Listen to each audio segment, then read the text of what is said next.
రాత్రంతా చెంచల్ కూడా జైల్లో గడిపిన అల్లు అర్జున్ ఈ రోజు ఉదయమే ఇంటికి చేరుకున్నాడు. ఇంటి దగ్గర బన్నీని చూడగానే కుటుంబమంతా భావోద్వేగాలకు గురైంది.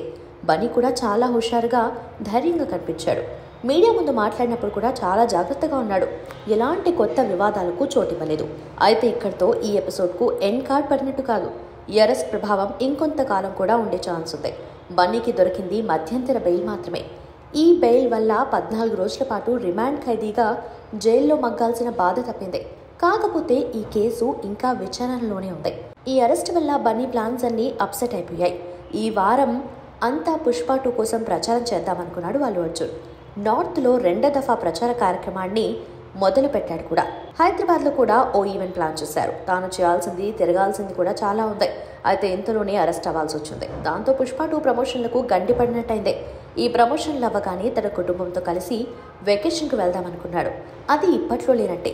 కొన్నాళ్ళు సినిమాలకు సంబంధించిన కార్యక్రమాలకు బన్నీ దూరం కావాల్సి వస్తుంది. మరోవైపు అల్లు అర్జున్ ఇంటి దగ్గర అభిమానుల తాకిడి పెరుగుతుంది. బన్నీని చూడటానికి ఫ్యాన్స్ ఎగబడుతున్నారు. వాళ్ళని కంట్రోల్ చేయడం కూడా పోలీసులకు తలను మించిన పనే. ఈ రోజంతా బన్నీని చూడటానికి సినీ, రాజకీయ ప్రముఖులు వస్తారని తెలుస్తోంది. చిరంజీవి కూడా బన్నీని ఈ రోజే కలిశారు.